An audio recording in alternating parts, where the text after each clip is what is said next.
اس channel کو subscribe کریں، like کریں اور اپنے پیاروں کے ساتھ شیئر کریں، اور کمنٹ سے ضرور آگاہ کریں کہ آپ کیا سننا، جاننا اور سیکھنا چاہتے ہیں۔ نحمده ونصلي على رسوله الكريم اما بعد فاعوذ بالله من الشيطان الرجيم بسم الله الرحمن الرحيم رب اشرح لي صدري ويسر لي امري واحلل عقدة من لساني يفقهوا قولي رب زدني علما اللهم فقهنا في الدين اللهم إني أسألك علما نافعا ورزقا طيبا وعملا متقبلا آمین یا رب العالمین۔ اور ساتھ میں ہماری ایک دعا جو ہم روزانہ کرتے ہیں اپنے لیے کہ اللہم انت اجعل القرآن الکریم ربیع قلوبنا ونور صدورنا وجلاء احزاننا وذہاب ہمومنا وغمومنا۔ اے ہمارے رب، قرآن کریم کو تو ہمارے دلوں کی بہار، ہمارے سینوں کا نور اور ہمارے غموں کو دور کرنے والا اور ہماری پریشانیوں کو دور کرنے کا ذریعہ بنا دے، آمین یا رب العالمین۔ آج کی آیت ہے سورہ الانسان کی ان ڈیپتھ اسٹڈی میں، آیت نمبر 24، اور آج ہم تھوڑا سا اس آیت کے بیک گراؤنڈ کی طرف بات کریں گے ابتدا میں، اور اس کے بعد انشاءاللہ اس کی مین ٹاپک کی طرف آئیں گے۔ چونکہ آج ویسے میں بات کر رہی ہوں کہ تھوڑا ہم اس کے بیک گراؤنڈ کی طرف جائیں گے، تو اس کے بیک گراؤنڈ کی طرف جانا کیوں پڑا؟ ابھی تک تو ہم نے بہت ساری باتیں کی، 1 to 23 آیات کو ہم نے دیکھا، مگر ابھی تک ہم نے سورہ کا جو مضمون تھا اس کے لحاظ سے ہمیں اس کے بیک گراؤنڈ میں جانے کی ضرورت نہیں پڑی، مگر یہاں ہم دیکھتے ہیں کہ مضمون تھوڑا سا جو ہے اس نے ایسا ٹرن لیا ہے جس کی بنا پر ہمیں دیکھنا پڑ گیا کہ آیا جو ہے یہ سورت کا نزول کہاں ہوا تھا، آیا یہ سورت مکی ہے، آیا یہ سورت مدنی ہے، یا یہ مدنی اور مکی دونوں کی دونوں ہے۔ اور پیچھے ہم نے ڈسکس کیا تھا، آپ کو یاد ہوگا کہ جو صورتیں مکہ میں نازل ہوئی، ایک راجح رائے کے مطابق جو ہمارے اسکالرز کو ڈیفائن کرتے ہیں وہ یہ کہ جو بھی صورتیں مکہ میں نازل ہوئی، مکی دور میں نازل ہوئی، اس کو مکی کہا جاتا ہے، اور جتنی بھی صورتیں پھر بعد میں مدینے کے زمانے میں 10 ایئرز میں نازل ہوئیں ان سب کو مدنی کہا جاتا ہے، کہ چاہے وہ پھر کسی صورت میں مکہ میں بھی نازل ہوئی ہوں، جیسے صلح حدیبیہ کے موقع پر یا فتح مکہ کے موقع پر یا جو ہے وہ غزوہ حنین یا کسی اور بھی ایسے موقع پر، تو مگر ان صورتوں کو بھی مدنی کہا گیا۔ ٹھیک ہے، اب ہم یہاں دیکھ رہے ہیں کہ اللہ سبحانہ وتعالیٰ یہاں پہ کہہ رہے ہیں فاصبر لحکم ربک، کہ اپنے رب کے فیصلے تک صبر کریں، ولا تطع منہم، اور ان کی پیروی نہ کریں۔ کیوں پیروی نہ کریں ان کی؟ کیونکہ یا تو وہ آثمن ہیں یعنی کہ گناہ گار ہیں، یا کفورا یا ناشکرے پن ہے، یعنی کہ کوئی ناشکرا پن کر رہا ہے، کوئی گناہ گار ہے، تو اس لیے ان کی بات نہ مانیں۔ اب اس آیت کے بارے میں ہمیں بہت زیادہ جو ہے اس پہ ایک ڈسکشن ملتا ہے، ہمارے بہت سارے اسکالرز کا، جتنے بھی کلاسیکل اسکالرز ہیں ان کا ایک ڈسکشن ملتا ہے ہمیں اس آیت کے اوپر، اور وہ کیا کہتے ہیں کہ ایک تو یہ کہ جو اپنے اس ٹاپک کے لحاظ سے، انشاءاللہ جب ٹاپک الیبوریٹ ہوگا تو آپ کو اندازہ ہوگا کہ یہ جو میں بات رکھ رہی ہوں ابھی اس کی بیسکس کیا بن رہی ہیں، ٹھیک ہے انشاءاللہ۔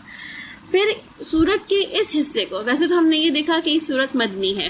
ٹھیک ہے، اور ہم نے باقی بھی ابھی تک جتنی بھی آیتیں پڑھی اس میں کہیں کوئی کنفیوژن نہیں آیا کہ آیا یہ سورت کی آیت مدنی ہے کہ مکی ہے، مگر یہاں پہ جب ہم آ جاتے ہیں تو چونکہ یہاں پر اللہ سبحانہ وتعالیٰ آپ صلی اللہ علیہ وسلم سے کہہ رہے ہیں کہ اپنے رب کے حکم کے مطابق آپ صبر کریں، اور جو عاصم اور گناہ گار ہے اس کی پیروی نہ کریں، تو جو ہمارے جتنے بھی کلاسیکل اسکالرز ہیں اس کے اندر ایک تھوڑی سی جو ہے وہ بحث یہاں بن جاتی ہے۔ جیسے ابن کثیر ہیں رحمہ اللہ علیہ، وہ اپنی تفسیر کرتے ہوئے اس سورت کو کہتے ہیں کہ یہ سورت پوری کی پوری مکی ہے، یعنی کہ وہ کہتے ہیں کہ چونکہ اس میں مکی دور کے زمانے کی بات ہے، انسان کی ابتدا کی بات ہے، جو کہ عموماً جو ہے مکی دور میں ہم دیکھتے ہیں کہ انسان کے پرپز آف لائف اور اس میں عقائد کا ذکر اور انسان کی جو ہے اوریجنز کا ذکر کیا جاتا ہے، تو کہتے ہیں کہ چونکہ اس کے سارے جو مزاج ہے وہ مکی ہے، تو اس لیے وہ ٹوٹلی کہتے ہیں اس سورت کو کہ یہ مکی سورت ہے۔ ٹھیک ہے، پھر ہم مزید اور دیکھیں تو مجاہد کو یا قتادہ کو، تو جو مجاہد ہیں اسکالر اور جو قتادہ ہیں اسکالر، وہ کیا کہتے ہیں، وہ اس سورت کو مدنی کہتے ہیں، اور اس کی جو ہے وہ مدنی ہونے کے لیے وہ ابن عباس کی روایت لے کر آتے ہیں جو کہ صحیح مسلم کے اندر آتی ہے، جس میں حضرت علی بن ابی طالب کا واقعہ ملتا ہے، مگر خیر وہ واقعہ خود بھی جو ہے وہ بہت ہی ڈسکسیبل ہے کہ اس کو اس کی اوتھینٹسٹی یا اس کی جو ہے وہ نریشن جو ہے وہ چیک ہونے کی ضرورت ہے کہ کس طرح سے وہ نریشن جو ہے وہ کتنی اسٹرانگ ہے اور کتنی نہیں ہے۔ اسی طرح آپ دیکھیں کہ حسن بصری اور اکرمہ کہتے ہیں کہ یہ سورت جو ہے وہ پوری مدنی ہے، مگر سوائے اس ایک آیت کی، یہ آیت مکی ہے، ٹھیک ہے۔ یعنی کہ اب ہمیں 3 رائے مل گئی نا۔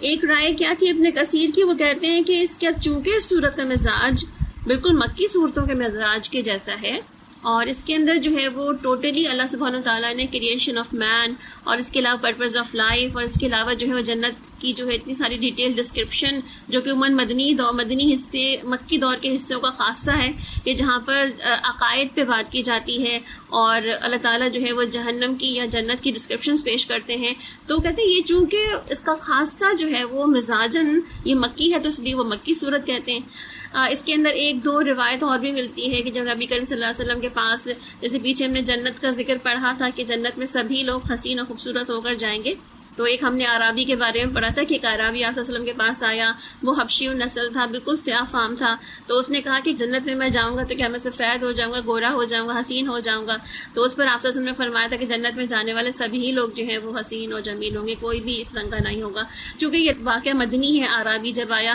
تو وہ کہتے ہیں کہ کچھ اس کے ایسے بیسز ملتے ہیں اس مدنی کہنے کے اوپر، یعنی کہ ان کا مدنی کہنا جس کے اوپر وہ گراؤنڈ کر رہے ہیں کہ مدنی ہے، تو وہ ایسے واقعات پیش کرتے ہیں جس کی بنا پر اس کو مدنی کہتے ہیں، ٹھیک ہے۔ حسن بصری اور اکرمہ تیسری رائے کے مطابق وہ کہتے ہیں کہ ساری صورت تو مدنی ہے، ٹھیک ہے، ہم ایکسیپٹ کرتے ہیں کہ ساری صورت مدنی ہے، چونکہ اس میں ابن عباس کی ایک رائے ملتی ہے، چونکہ اس میں جو ہے سیاہ فام حبشی کا ایک واقعہ ملتا ہے، اور چونکہ جو ہے یہاں پر جنت کی ڈیٹیل ڈسکرپشن ہے، اور چونکہ یہاں پر آسمن اور کفورہ میں جو ہے یہاں پر منافقین بھی آ جاتے ہیں کسی طرح سے، تو ان سے منافقین کا بھی تذکرہ ہے، اس لیے جو ہے یہ صورت مدنی ہے۔ تو اکرمہ اور حسن بصری کہتے ہیں اس آیت کے علاوہ باقی پوری صورت جو ہے وہ مدنی ہے، ٹھیک ہے۔ تو ہمیں نا ایک بہت ہی ڈیبیٹ نظر آتی ہے جب ہم اس صورت کی ڈسکرپشن پہ جائیں کہ آیا یہ مدنی ہے یا مکی ہے۔ بہت سارے اسکالرز ہیں، دھاک اور مقاتل اور سارے کے سارے جو ہیں، سب کے آپ نام پڑھتے چلے جائیں تو ان سب کی ایک ڈیبیٹ اس پہ آتی ہے کہ یہ مدنی ہے یا مکی ہے۔ بہرحال مگر total over all detail descriptions پہ 3 رائے بنتی ہے، جو تینوں جو ہے میں نے یہاں پر آپ کے سامنے رکھ دی ہے، ٹھیک ہے۔ اچھا،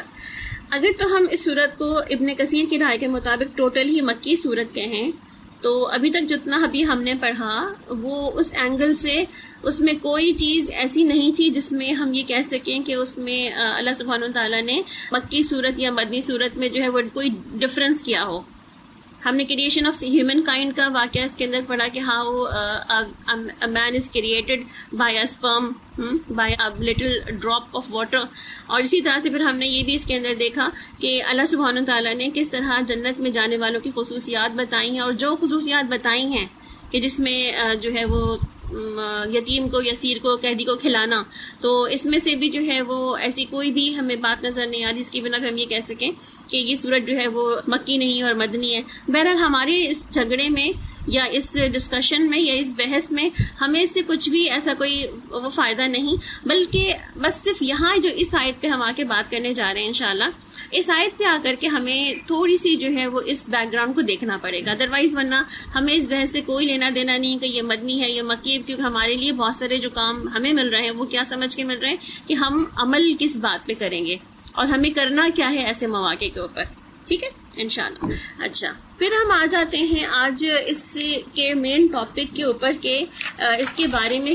اور کتنی آراء پائی جاتی ہیں اس آیت کے بارے میں۔ دھاک کہتے ہیں ابن عباس سے روایت کرتے ہوئے کہ مشرکین کے ظلم کے باوجود بھی، یہاں پر جو فَاصْبِرْ لِحُکْمِ رَبِّکَ آ رہا ہے تو کہتے ہیں کہ مشرکین کے ظلم کے باوجود بھی صبر کرنا ہے یہاں تک کہ اللہ سبحانہ تعالیٰ اپنا فیصلہ کر دیں، ٹھیک ہے۔ اب کچھ آراء مل رہیں گی نا آپ کو، تو اس آراء کے لحاظ سے آپ کو لگے کہ مشرکین کا ظلم تو مکہ میں ہو رہا تھا، اور مکے کے ظلم کے مطابق تو اس کا مطلب ہے کہ اس صورت کا یہ حصہ جو ہے وہ مکی ہے۔ تو تھوڑا سا جو ہے ہم اس آیت کو اگر مکی اینگل سے دیکھیں گے آج، تاکہ ہمیں اس بات کی کلیئرٹی مل جائے کہ اللہ سبحانہ تعالیٰ ہمیں یہاں پر اس آیت کے تھرو اور کیا بتانا چاہ رہے ہیں، ٹھیک ہے۔ پھر یہاں پر آپ صلی اللہ علیہ وسلم سے جو بات کہی جا رہی تھی وہ کیا کہی جا رہی تھی کہ آپ صلی اللہ علیہ وسلم سے کہا گیا فاصبر لحکم ربک، اپنے رب کے حکم کے مطابق آپ صبر کریں. اور یہاں پہ صبر کرنے کے مطابق ضحاک ابن عباس سے روایت کرتے ہوئے کیا کہتے ہیں کہ مشرکین کے ظلم و ستم کے باوجود بھی صبر کریں یہاں تک کہ اللہ سبحانہ وتعالیٰ اپنا فیصلہ خود ہی لے آئیں. یعنی کہ صبر کریں، اطاعت پہ صبر کریں، خود کو روکے رکھیں. اور پیچھے اب یاد کریں کہ ہم نے ابرار کی کچھ کوالٹیز پڑھی تھی کہ ابرار کون ہوتے ہیں. تو ابرار کیا کرتے ہیں؟ صبر کرتے ہیں نا، اطاعت پہ بھی صبر کرتے ہیں، اپنے آپ کو روکے رکھتے ہیں، اور کسی کے لیے بھی کوئی فیصلہ لینے میں بہت جلدی نہیں کرتے، بلکہ دیکھتے ہیں کہ اللہ سبحانہ وتعالیٰ اس کے بارے میں کیا خود اپنی رائے دے دیتے ہیں. ٹھیک ہے. پھر یہاں پر جہاں آیا کہ وَلَا تُطِعْ مِنْهُمْ کہ ان کی پیروی نہیں کرنا ہے، تو یہاں پہ بات ہمیں پتہ یہ چلتی ہے کہ جو اہل مکہ تھے آپ صلی اللہ علیہ وسلم کے پاس آ کر کے بہت سارے انہوں نے ایسے انسینٹیوز یا بہت سارے انہوں نے ایسے جو ہے آپ صلی اللہ علیہ وسلم کو اس قسم کی پیشکشیں کی کہ آپ جو ہے وہ ہمارے دین کی بات مان لیں، ہمارے دین میں آ جائیں، یا ہمارے دین کو تھوڑا تھوڑا جو ہے ایکسیپٹ کر لیں، تو پھر ہمیں کوئی مسئلہ نہیں ہے آپ سے. تو یہاں پہ کیا کہا جا رہا ہے سیکنڈلی کہ آیت کے دوسرے حصے میں کہ وَلَا تُطِعْ مِنْهُمْ ان کی اطاعت نہیں کرنا کیونکہ وہ عاصم اور کفور ہیں. ٹھیک ہے. پھر قتادہ کہتے ہیں کہ ابو جہل کہتا تھا کہ جب نبی کریم صلی اللہ علیہ وسلم نماز کے لیے کھڑے ہوں تو کوئی ان کی حرم میں بات نہ مانے، بلکہ جب بھی وہ کھڑے ہوں حرم کے اندر نماز کے لیے تو پھر جا کر کے ان کو کسی نہ کسی طرح ستایا جائے. اور ہم سیرہ میں دیکھیں گے بھی انشاءاللہ کہ کچھ ایسی مثالیں ہمیں ملتی ہیں کہ جہاں پر باقاعدہ آپ صلی اللہ علیہ وسلم کو نماز کی حالت میں ہی ستایا گیا. تو اللہ تعالیٰ نے ان کے لیے جو ہے یہ آیت نازل فرما دی کہ لا تُطِعْ مِنْهُمْ آثِمًا أَوْ كَفُورًا. اسی طرح آپ دیکھیں اسی آیت کے ابتدائی حصے کی طرف اس میں عتبہ بن ربیعہ اور ولید بن مغیرہ کی بھی کچھ مثالیں آتی ہیں جو کہ سیرہ سے مثالیں آ رہی ہیں یہاں پہ. ٹھیک ہے. اور یہاں پر ہمیں یہ بھی پتہ چلتا ہے کہ مقاتل کہتے ہیں کہ عتبہ بن ربیعہ نے اپنی بیٹی کے نکاح کی پیشکش بھی کی تھی آپ صلی اللہ علیہ وسلم کو، جو سب سے زیادہ خوبصورت تھی عرب کے اندر. تو یہاں پر ہم اس کو بھی دیکھیں گے انشاءاللہ. اس کے علاوہ ولید بن مغیرہ جو کہ بڑا ہی مالدار شخص تھا، اس نے آپ صلی اللہ علیہ وسلم کو بہت سارے مال کی آفر کی تھی. تو یہاں پر ہم وہ واقعہ بھی انشاءاللہ دیکھیں گے. تو یہاں پر جو ہے وہ یہ دو باتیں تو اس طرح سے آ گئیں کہ فاصبر لحکم ربک اور ولا تطع منہم. اچھا، عاصمن سے مراد یہاں پر ایک لیا جاتا ہے کہ العاصم یعنی کہ یہاں پر مراد منافق ہے، یہ کسی منافقوں کی بات نہ مانو. اگر ہم منافقین لیتے ہیں اس کا مراد تو ظاہر سی بات ہے پھر ہم اس کو مدنی دور کے حصے میں آ جاتے ہیں، کیونکہ مکی دور میں تو کوئی منافق تھا ہی نہیں. ٹھیک ہے. اور اگر ہم سمپل اس کے معنی گناہ گار ہی لیتے ہیں جو کہ مشرکین میں سے بھی ہو سکتے ہیں، تو پھر اس کا مطلب ہے کہ یہاں پر مشرکین مکہ کی بات ہو رہی کہ ان کے کسی گناہ گار کی یا ان کے کسی ناشکرے کی بات نہ مانی جائے. اور کفور سے مراد یہاں پہ کافر لوگ ہیں. تو اگر ہم اس کو مکی مدنی دونوں کنسیڈر کرتے ہیں تو اس کا مطلب کیا ہوا کہ عاصمن سے مراد ایسے منافقین ہیں جن کی بات نہ مانی جائے، اور کفور سے مراد وہ کفار مشرکین ہیں جن کی بات نہ مانی جائے. ٹھیک ہے. تو ابھی تک جو ہماری بات ہوئی اس میں میں نے ابھی صرف ایک پوری اوور آل پکچر ابھی آپ کے سامنے رکھی ہے اس آیت کی. ٹھیک ہے. اچھا، اب اس آیت کی اوور آل پکچر کے بعد ہم کیا دیکھتے ہیں کہ اللہ سبحانہ و تعالیٰ ہمیں یہاں پر اس آیت کے ذریعے سے آپ صلی اللہ علیہ وسلم کی ہمیں بہت ساری جو ہے وہ سیرہ سے کچھ سیکھنے کا سبق بھی دے رہے ہیں. اور اس میں انشاءاللہ بھی آپ کے سامنے دو واقعہ رکھوں گی جس سے ہم مزید اس آیت کو اور اچھی طرح سمجھیں گے کہ اللہ سبحانہ و تعالیٰ نے یہاں پہ جو بات کی ہے اس کا گراؤنڈ بیسکلی کیا ہے. ہم آ جاتے ہیں سیرہ کی طرف. اور سیرہ کے واقعات میں اگر آپ کے پاس کوئی بھی سیرہ کی کتاب ہے جس میں صفی الرحمن مبارک پوری کی تجلیات نبوت ہے آپ کے پاس، الرحیق المختوم ہے آپ کے پاس، یا سیرت النبی کے اوپر کوئی بھی کتاب موجود ہے، تو اگر آپ اس کا مکی دور نکالیں اور مکی دور کے اندر جب آپ دیکھیں گے کہ بہت ساری آپ صلی اللہ علیہ وسلم کو پیشکشیں کی گئیں، بہت ساری جو ہے وہ آپ صلی اللہ علیہ وسلم کو جو ہے وہ انسینٹیوز دیے جا رہے تھے، تو اس میں جو ہے پھر یہ ہمیں اس قسم کے واقعہ یہاں پہ بہت ملتے ہیں. ٹھیک ہے. اچھا، پھر ہم آ جاتے ہیں کہ جو بات یہاں پر فاصبر لحکم ربک میں آ جاتی ہے کہ عتبہ بن ربیعہ کی بات. تو کہتے ہیں کہ عتبہ بن ربیعہ جو تھا ایک بہت ہی مطلب عرب کا ایک بہت ہی زبردست قسم کا شخص تھا جس کی بات جو ہے جو بہت ویلیوبل ہوتی تھی. کہتے ہیں نا کچھ لوگ ایسے تھے عرب کے اندر جو بہت ہی مائلڈ قسم کے تھے کہ جو اتنی زیادہ انہوں نے مخالفت بھی نہیں کی آپ صلی اللہ علیہ وسلم کی یا اسلام کی، اور نہ ہی بہت زیادہ انہوں نے جو ہے وہ اس کو ایکسیپٹ کیا، یعنی کہ نہ اس کے حق میں فیصلہ کیا نہ اس کے خلاف اتنے بولے. تو یہ ان لوگوں میں شامل ہے عتبہ بن ربیعہ. تو اس کے بارے میں آتا ہے کہ چونکہ جب نبی کریم صلی اللہ علیہ وسلم کی دعوت جو ہے تھی وہ پھیلتی چلی جا رہی تھی اور مشرکین مکہ اس بات پہ پریشان تھے کہ کس طرح سے وہ ان کو روکیں، تو کہتے ہیں ایک دفعہ نبی کریم صلی اللہ علیہ وسلم مسجد حرام میں ایک جگہ پہ اکیلے آپ بیٹھے ہوئے تھے. تو عتبہ بن ربیعہ جو اپنے قوم کا سردار تھا، اس نے اپنی قریش کے لوگوں سے کہا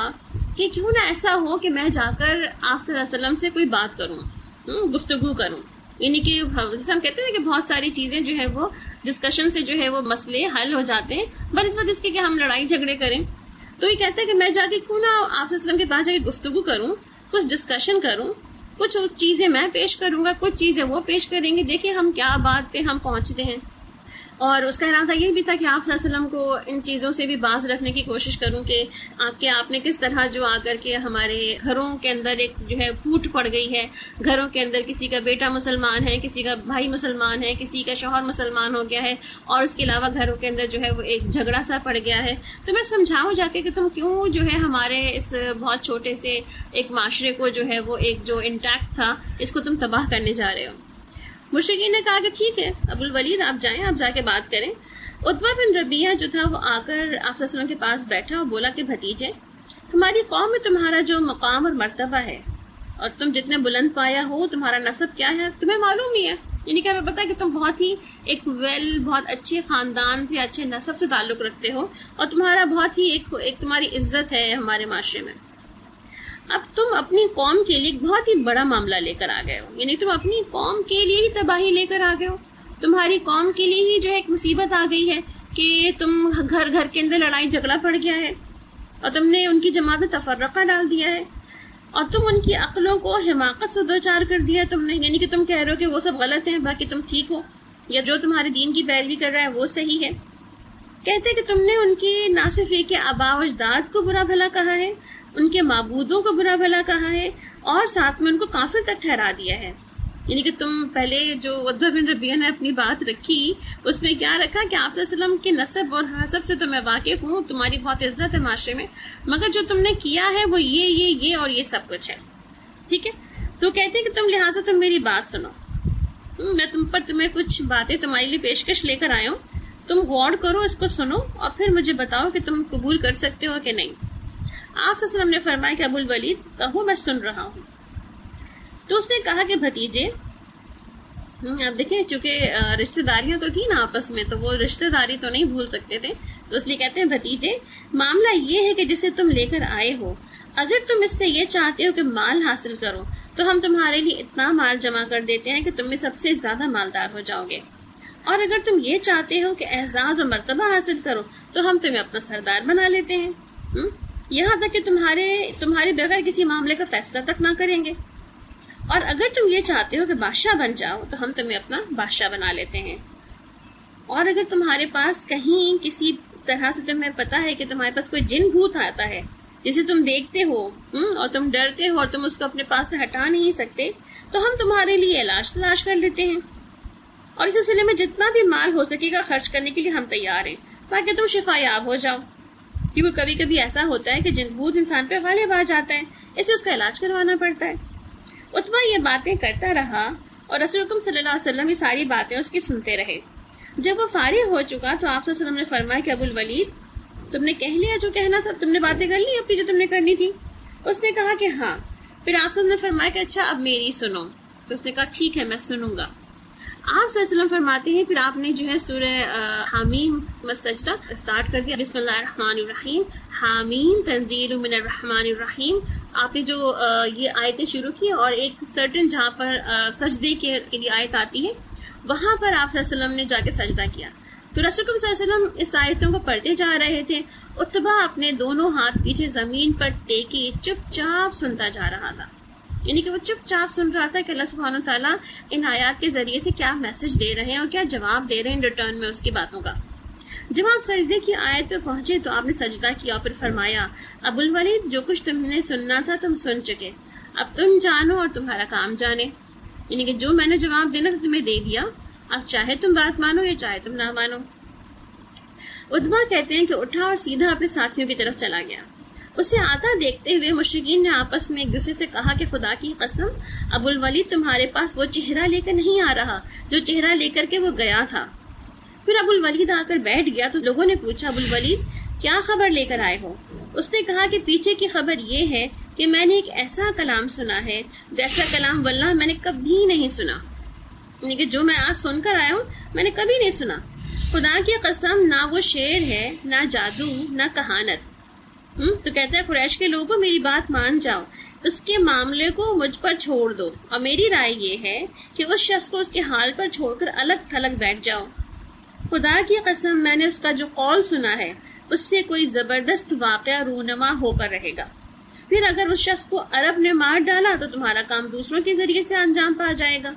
اور اگر یہ شخص عرب پر غالب آ گیا تو اس کی بادشاہت تمہاری بادشاہت اور اس کی عزت تمہاری عزت ہوگی،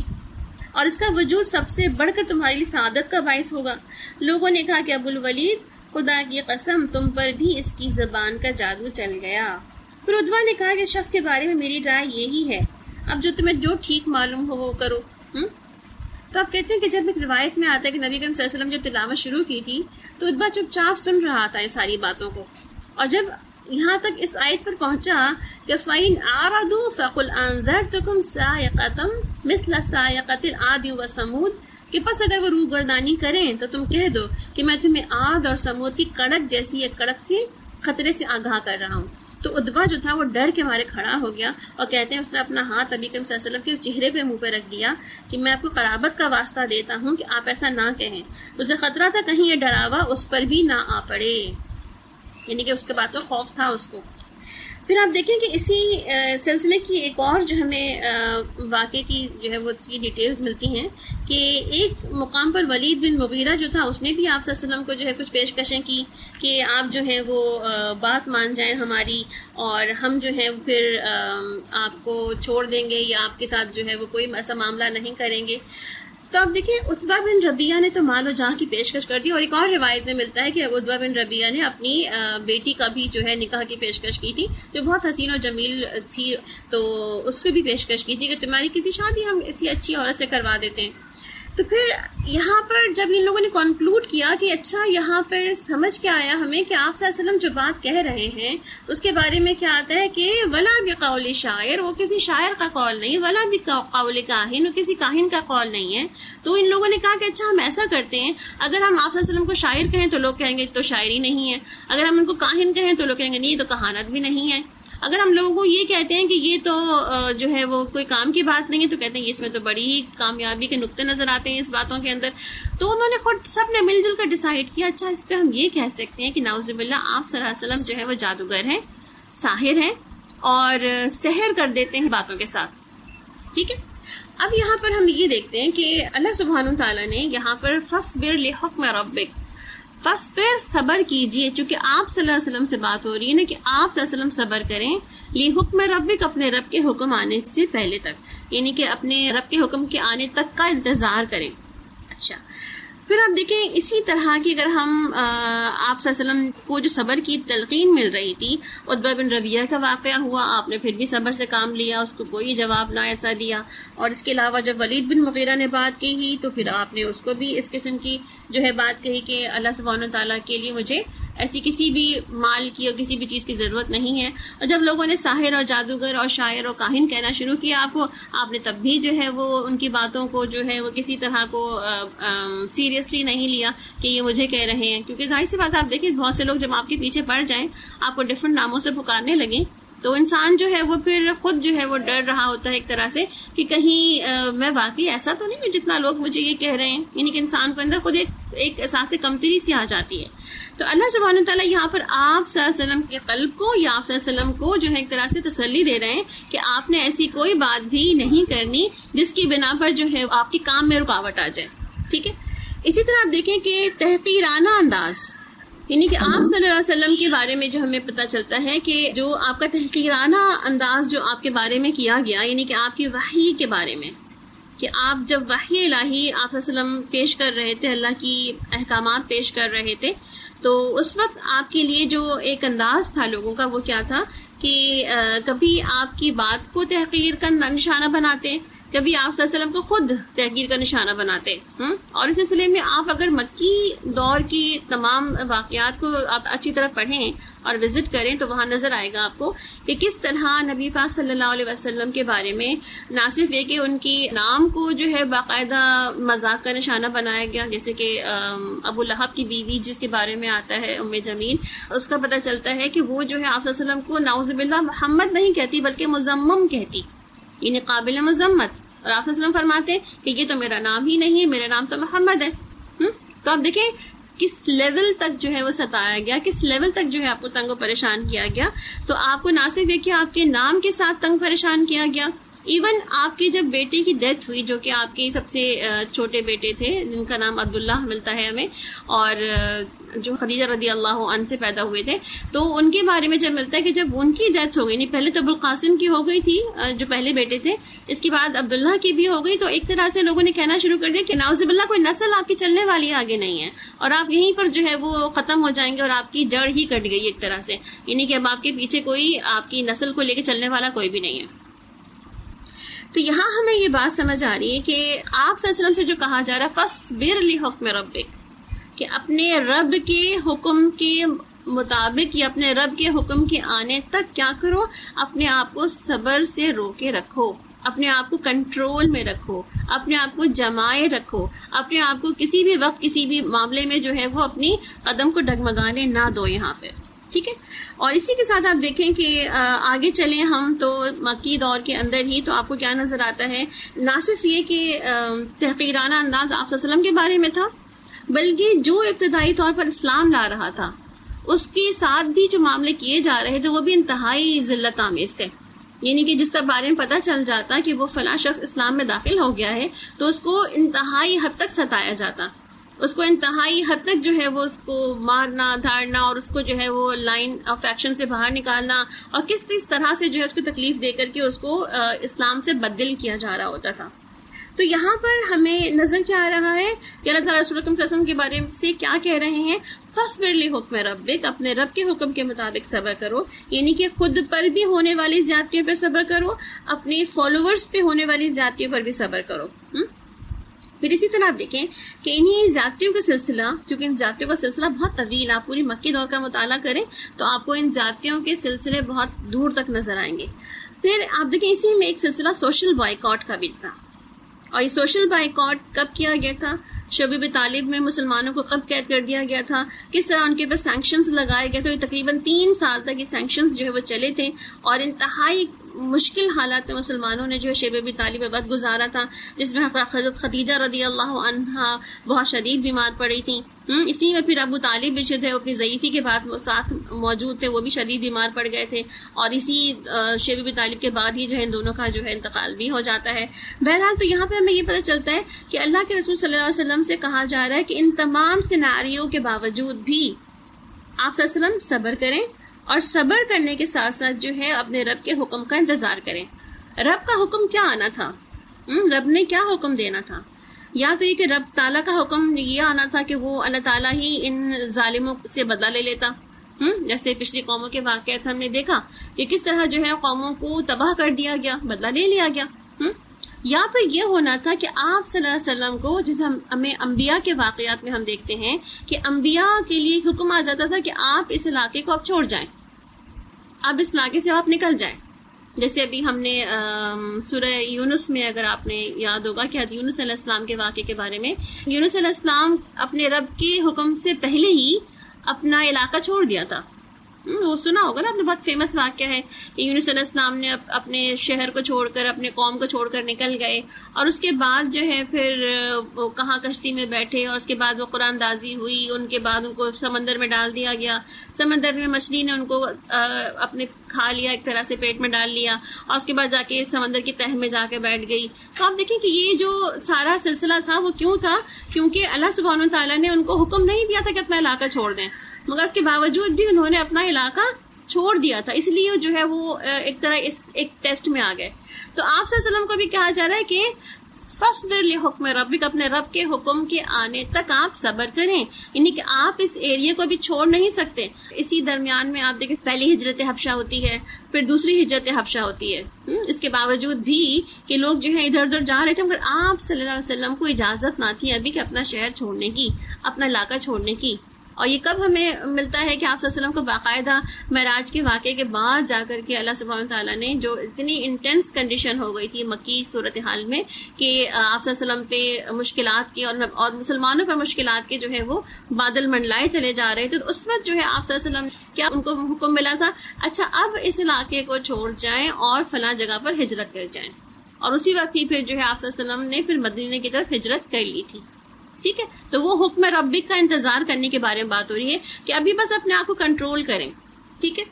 اچھا پھر اگر ہم اس آیت کے دوسرے حصے کو دیکھیں، ولا تطع منہم، کہ ان کو فالو نہ کریں، ان کو اوبے نہ کریں، ان کی بات نہ مانیں یا ان کے کہے ہوئے پہ نہ چلیں. تو یہاں پر ولا تطع منہم میں کیا آ رہا ہے؟ اب دیکھیں دین کے اندر بہت ساری چیزوں کے اندر لوگوں کو پھیرنے کے لیے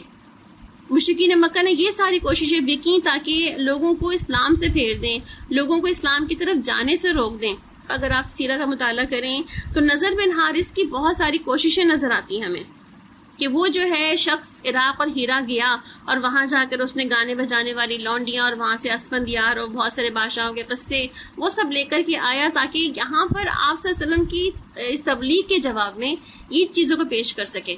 اور جہاں اس کو نظر آئے کہ لوگ اسلام کی دعوت کی طرف جو ہے لبیک کہنے کو تیار ہو رہے ہیں اور جہاں لوگ ماننے کے لیے جو ہے ان کا دل نرم ہو رہا ہے، وہیں پر وہ اپنے ان لونڈیوں کو اور ان قصوں کے ساتھ بھیج دیا کرتا تاکہ ان کو دل بہلائے، ان کو جو ہے اس سے جو ہے ہٹا دیں اس راستے سے، اور اس قسم کی حرکتیں وہ کرتا. تو اللہ تعالیٰ یہاں پہ جو ہے وہ کیا کہہ رہے ہیں کہ ایسے بہت سارے لوگ ملیں گے جو آپ کی ایک ہر ایک انسان اپنی ایک راہ پہ چل رہا ہوتا ہے، اور اس راہ سے ڈسٹریکٹ کرنے والی بھی راہیں موجود ہوتی ہیں. جیسے پیچھے ہم نے پڑھا، آپ کو یاد ہوگا کہ صراط مستقیم ایک اسٹریٹ لائن تھی، اور وہ جو شیاطین کے راستے تھے وہ کون سے راستے تھے؟ وہ شارٹ کٹس تھے جو اسی اسٹریٹ لائن کے ساتھ ساتھ چل رہے تھے، جہاں پر شیطان نے بہت ساری اٹریکشنز رکھی ہوئی تھیں دنیا دکھا کر کے، دنیا کو لبھا کر کے، تاکہ انسان جو ہے ادھر شارٹ کٹس میں چلا جائے اور اپنی اسٹریٹ پاتھ کو چھوڑ دے. تو یہاں کہا جا رہا ہے ولا تطع منہم، آپ لوگوں کی پیروی نہ کریں، لوگوں کی باتوں کی پیروی نہ کریں، یا لوگوں کی اس طرح کی ڈسٹریکشنز کی باتوں کو آپ سمجھیں کہ یہ تو کوئی بات ہے ہی نہیں سرے سے، یعنی کہ آپ ان کو جو ہے توجہ ہی نہ دیں ایک طرح سے ان کی. تو یہاں پر ہمیں ولا تطع منہم میں ایک واقعہ تو یہ بھی نظر آتا ہے کہ یہ جو دین سے ہٹانے کی کوشش کی جا رہی تھی ان کے بارے میں. پھر آپ دیکھیں کہ ایک اور بڑا جو اسٹیپ تھا وہ لیا قریش مکہ نے. وہ کیا کہتے تھے؟ وہ کہ دین پر ہم سودے بازی کر لیتے ہیں، یعنی کہ آپ صلی اللہ علیہ وسلم کو کہتے تھے ایسا کرتے ہیں کہ ہم اس پہ تھوڑی سی سودے بازی کر لیتے ہیں. وہ یہ، ایک سال ہم آپ کے رب کی عبادت کریں گے اور ایک سال آپ ہمارے رب کی عبادت کر لیں، یعنی کہ ہم جھگڑا ختم کر لیتے ہیں. جھگڑا ختم کر لیتے ہیں اور اس سے جھگڑا ختم ہو جائے گا.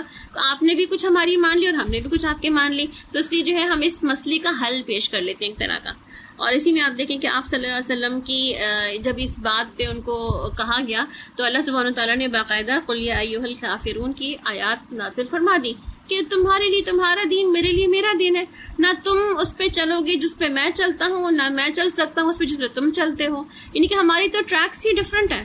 ہم دونوں ایک ٹریک پہ چل ہی نہیں سکتے. اور وہی بات ہے نا، ہم پک اینڈ چوز تو نہیں کر سکتے، کبھی یہ لے لیا اور کبھی وہ لے لیا، کبھی کسی بت کے آگے جھک گئے، کبھی اللہ کے آگے جھک گئے،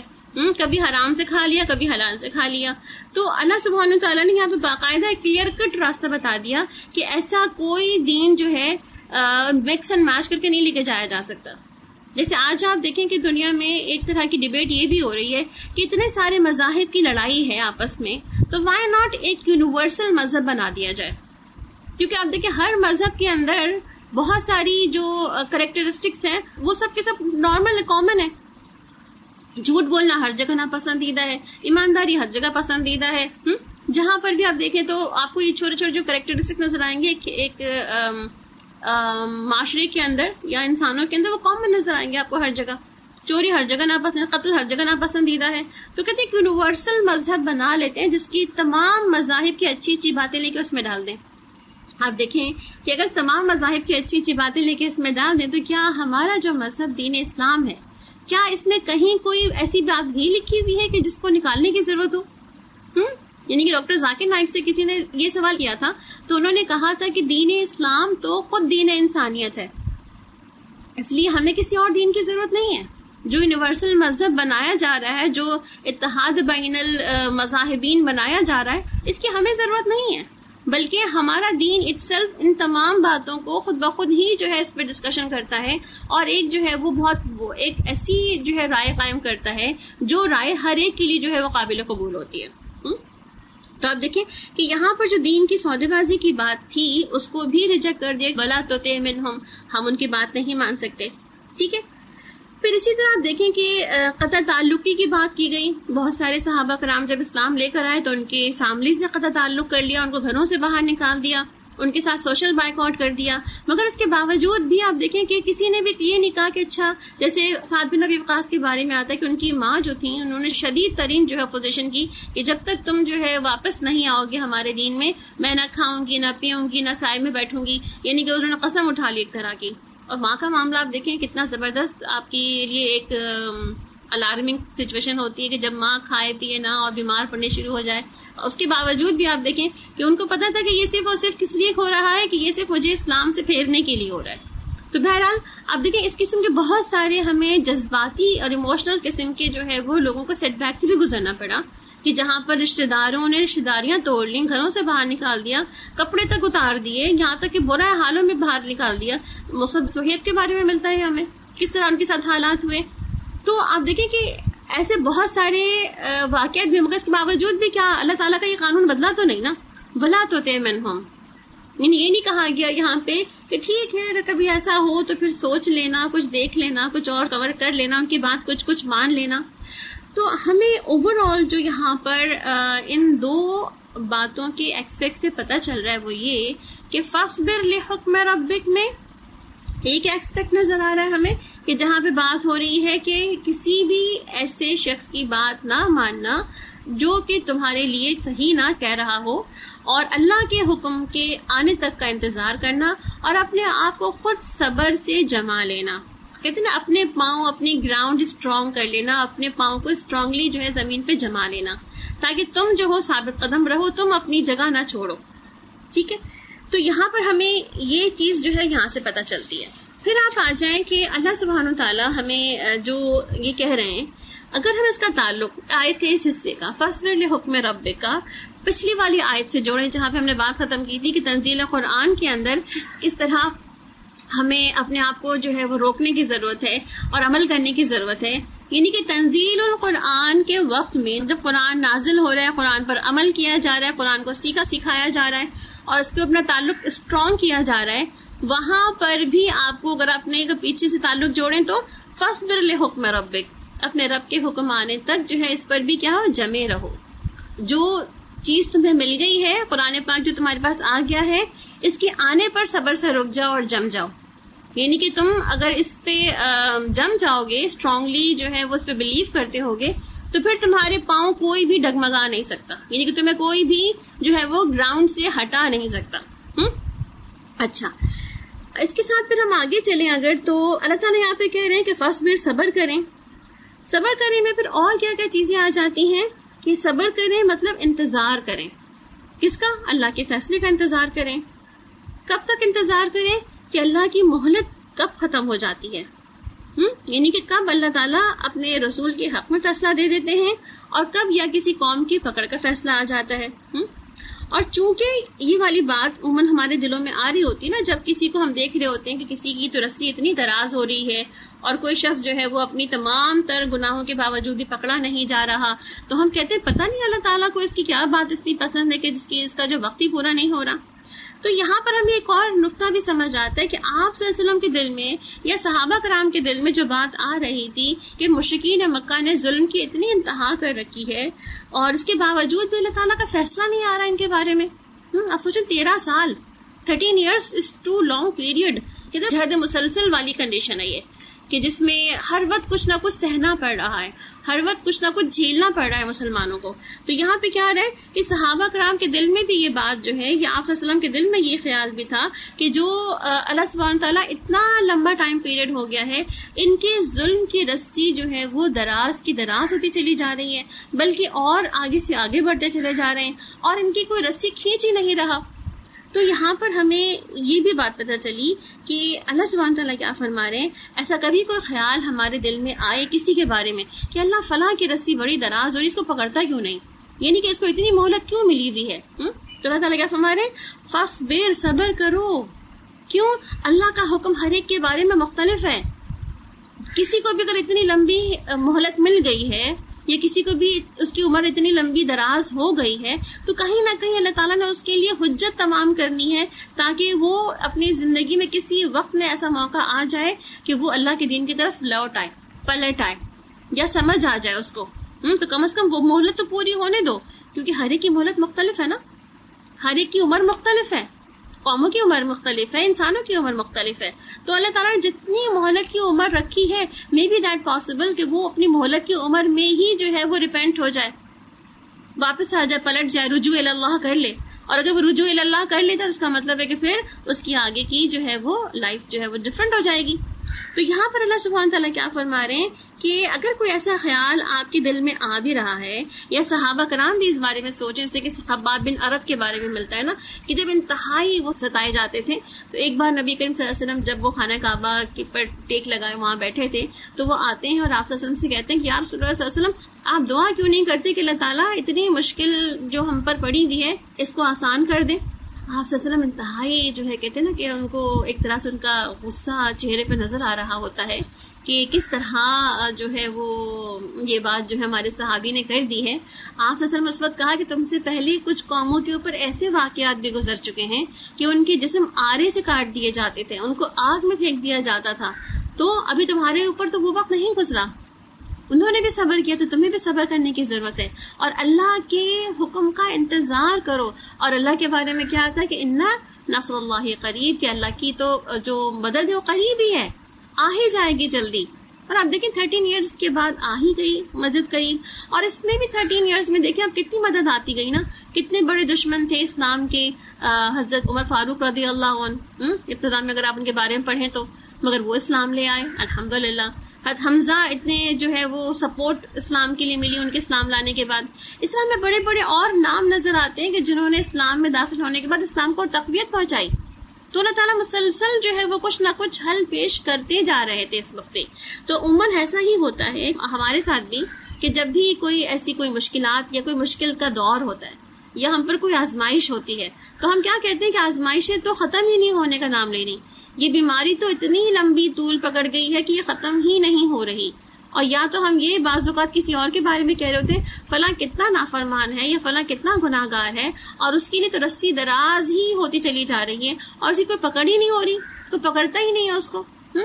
تو بیسکلی یہاں پر ہمیں ایک نقطہ اور بھی سمجھ آتا ہے کہ اللہ سبحانہ تعالیٰ نے ہر ایک کا حساب کتاب کا، ہر ایک کی مہلت عمل ختم ہونے کا ایک وقت مقرر کر رکھا ہے.